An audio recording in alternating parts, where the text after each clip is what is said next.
let's move on to our first fireside chat of the day, and this really picks up on our last panel discussion very nicely indeed. It's almost like we planned it. This is on ethical AI. My guest is Nayur Khan, partner at QuantumBlack, which is a McKinsey company. Hello, how are you today? Thanks for joining us.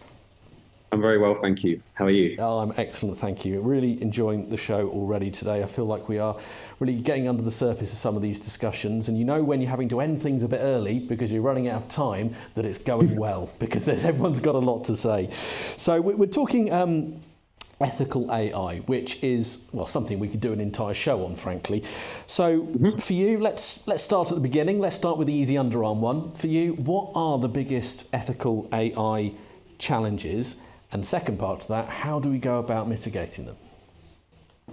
Yeah, no, it's a really good question, and we could spend a whole day on this. So look, let me try and frame some of this first and start at the basics. And what do we mean by ethics first? And regardless of ethical AI, what do we mean by ethics? And really what I'm trying to get to is, there's simply the morals, principles between right and wrong. And why is that important?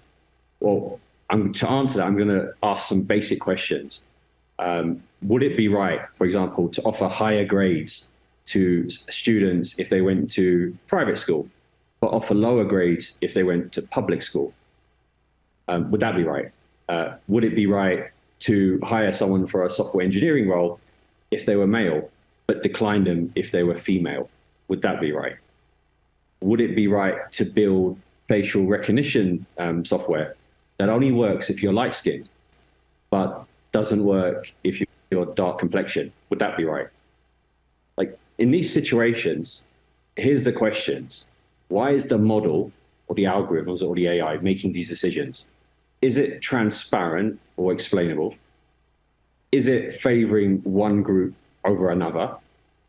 And then the third one is it being fair? And we probably need to unpack fair later.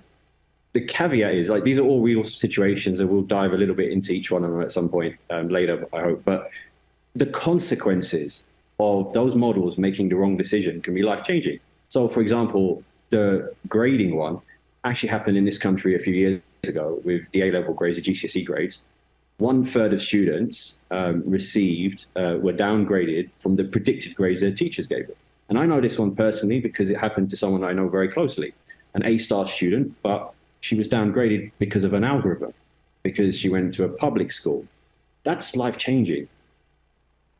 So I'm hoping that kind of frames the challenges around ethics and why it's important and some of the kind of consequences. Now, I think we can dive a little bit deeper and just kind of explain, look, how does this happen? And I'll simplify it by saying, look, there are three parts of this.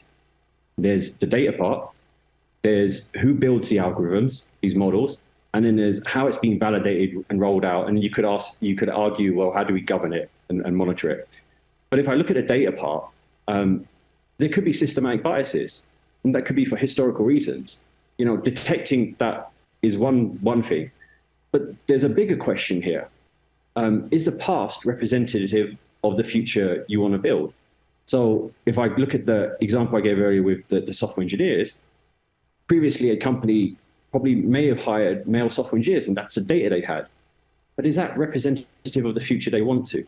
And is that right that the model just looks at the past and says, okay, well, because we've always hired male software engineers, we're always going to do that, and we're going to decline all females? It's not right. The second one. Sorry, I was going to say, I love the way you've approached this, because the can is very much open and there are worms absolutely everywhere. Because let's just stick to that transparency point you were making early on there, because I think that is the crux of it there. How do we actually go about making sure these systems are transparent, they are accountable, that we understand how and why these decisions are being made? Yeah, there's a whole movement around something called responsible AI, and think of it of like governing set of principles of what you should follow for if you're building AI. Now, I'll lay out some of those principles, and fairness is one of them. Treat people fairly. I think we will have to come back to this because there's a question of, well, what do we mean by fair, and it's not easy to answer that. The second is around transparency, and whatever you're building should be understandable, should be explainable. The third is around being inclusive. You're building it for everyone, not just for a subset. There's a fourth pillar around accountability and making sure, well, there is an accountability and responsibility if something goes wrong, and where does that sit? And then the fifth is about respecting kind of privacy and security of individuals and their rights. Now, if you're building AI that could impact people's lives, do you have a kind of responsible AI type framework you follow? That's one. Like I've laid out something, but you might have something different. Two, this is a bigger question, and how are you adhering and measuring that you're actually adhering to that kind of framework? Like, how are you measuring explainability? How are you measuring you're being transparent? Take again the grading system we used earlier. How is it explained that those individuals are downgraded? And it wasn't very clear to the teachers, and it definitely wasn't clear to the students. And then the third is, should you be marking your own homework, or should someone else be doing that? And this is where I would want to interject. I mean, this is where regulations are coming into it, and there's lots of discussion and lots of active discussion on this. But I just want to take one step back on all of this about fairness. And there's an underlying question of all of this, which is not difficult to answer. What do we mean by fair? And I'll give a simple example. You might have a classroom full of 10 students. It might be all diverse in nature. And as a teacher, you want to reward some of them. So you've got 3 suites. Who do you reward? Now, one answer might be you reward the top 3 students. That's okay. But what if the top 3 students had private tuition, or that come from affluent families that so could afford that? Does that discriminate against the other students in the class who can't afford that? That's one lens. The other lens is, well, what if the top 3 students were all white? What does that send a message to the rest of the classroom who might be diverse in color? What if they were all male? What about the females? And this comes to a crux of an underlying problem with many companies building AI. Like, they haven't got a very clear definition of what do you mean by fair. And therefore, when you trickle down and you try and understand, what is that algorithm being biased? Do we have biased data? Is it transparent, et cetera, et cetera, et cetera? It's very difficult to answer because there was never an over-governing principle. What do we mean by fair? Does that make sense? Yeah, perfect sense, perfect sense. When people are actually in the development space and they're looking to use AI, they're wanting to use it because they can, it's available, or they're wanting to develop some of their own models, how can people go about actually trying to make sure the system is fair and transparent? I guess that's the key question, because no one wants to get these things wrong. No, absolutely. And the examples I gave, no one wanted to get it wrong. But if you take a step back and understand, well, is it the data, and does the data have systematic biases within inside it? Okay, then now what? What do you do? And based on what I said earlier, is the past a representation of the future on a build? Okay, if it's not, then how do you adjust it? What do you adjust for? And knowing the answers is not easy. So if you're a developer, you've got to ask the tough questions. And what I always do with organizations, take a step back and go like, well, who's the audience first for this, what you're building for? And the first mistake is saying, I'm building it for everyone, because that makes it very difficult to do. But once you identify, here's my personas, here's who I'm aiming this for, you need to work your way backwards throughout all the steps. What data you use, who's building it, and are they aware? And do they know how to adjust for some of these discrepancies or challenges within the data? And then from validating it before it gets rolled out, that's such a huge part. How do you know it's actually going to work? And I want to give one example. For example, like facial recognition software. It takes time to build this stuff. It doesn't happen overnight. It takes sometimes months, maybe weeks, months to roll this stuff out. Someone's got to research it, someone's got to design it, someone's got to build it, deploy it, manufacture it, send it out there. And we go through this entire process before we realize there's a problem, which leads me back to an underlying principle, which I talk about a lot, is that there is a serious lack of diversity within tech. And if I look at AI has an even smaller subset of the diversity that tech has. And there's some staggering stats around this. But I would argue, if you have much more diverse teams, you could capture a lot of this stuff way up front in the research phase before you even get to manufacturing it and people are complaining outside. Does that make sense? It does, absolutely. When we're talking about the speed of progress here, because the genie is out of the bottle now, the progress is rapid, it seems to be a new development every single day. How can developers or anyone working with AI stay, well, not ahead of it, but at very least level with it to make sure that they are using it properly and in an ethical way? Yeah, look, it's a good question. And I mean, it comes back to having principles within inside your organization. If you're using it or if you're building AI and you're building it in a way that you know it's going to affect people's lives, then there's an element of taking a step back and saying, look, do we have responsible guidelines? One, do we have a way of actually measuring that we're adhering to those principles? Two, and three, there's an overarching question of, look, am I the right person to know enough about the differences between other races or genders or religions or whatever else? And if not, put your hand up and call out. Like, there's a high likelihood you probably build something that may go impact someone's life in a way that you didn't want it to.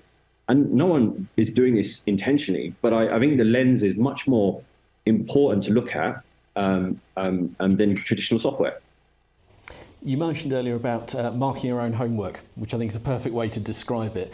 How would you like to see that develop? Because if people have developed an AI and it's being implemented, should there be checks and balances in your opinion? Look, it's a great question, and I use the analogy of like the financial services. Financial services has regulations for a reason.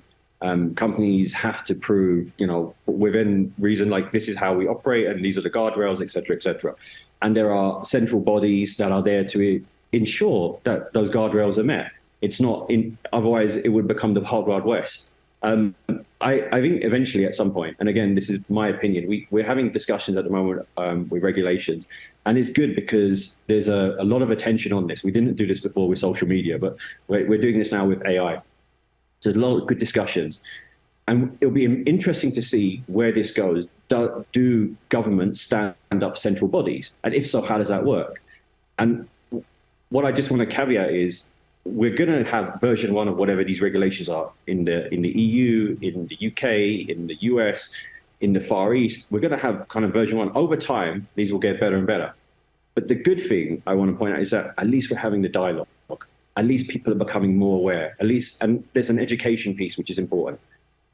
Does that make sense? Yes, absolutely, because you've got to make a starting point, and if you saw any of the panel discussion we had before this, it kept on coming back to regulation. One thing I'm really keen to do is talk about advice and give people some tangible information they can go away from. What advice would you give to people if they are developing or using AI, maybe for the first time? How can they try to make sure that it's not negatively impacting people? So if I go back to my original premise of, look, there is a lack of diversity in tech generally, and just let me give some quick stats on that. 22% of tech roles across Europe are women, and we've done a lot of research on this. That's less than a quarter. If I come back to AI, less than a quarter within AI are racial and ethnic backgrounds. If I give you one more stat, which I find always staggering, in the US, less than 5% of software developers are black. There's a problem there. And so when I'm always talking about, yes, we can do advanced maths, and yes, we can create these new check guards and guardrails. However, there is a lack of diversity. So if you're building AI, first question I'd ask is, are you building something that's going to impact people's lives? One. Two, do you have a team in place that is representative of the AI that you're building that's going to be used by individuals? And if not, that's a starting place to look at, well, what's a diverse makeup of my team? What do I need to do? If I was a company, I would be really looking at diversity. And we know this anyway, because generally we talk about this a lot, that there is a lot of diverse talent out there. And that has benefits from an economic point of view, but from an AI point of view, which makes it even more important, you're bringing those different perspectives into the discussion. You're letting them look at things and also question, actually, this doesn't work for me. So make it part of the talent program. Get the data where you are right now today in terms of diversity and start working on that, iterating that, attracting the talent. I truly believe that from a diversity lens, you would address a lot of issues up front, rather than wait for, we'll try and get the maths right at some point, or we try and get better data sets. Does that make sense? It absolutely does. It's almost knowing where those alarm bells should be, the red flags, the things to look out for in the development process that people might not have thought about already. But Nayur, thank you so much for your time. We are pretty much up to time. Did you have just a final word on that point? No, I have only one. I mean, we didn't talk about large language models, and they bring their own ethical challenges. They add a whole other range in terms of IP. Have I got the right data, and is that data legally obtained? And I'm sure there'll be lots of interesting conversation over the next few years on that. Data privacy, respecting people's privacy, misinformation and manipulation, bad actors. There are so many things that I don't think we've had a chance to dive into. But fundamentally, what we have covered is, look, AI has always had a problem from an ethical point of view, especially with bias and fairness. Those problems have existed for a long time. They will still continue to exist unless we actually systematically try and do something about them. Absolutely. As we said, we've scratched the surface on this. We could carry on all afternoon, but thank you so much for your time. Really appreciated your company. A fascinating discussion. Thank you all. Thank you very much indeed for joining us at Tech Live London.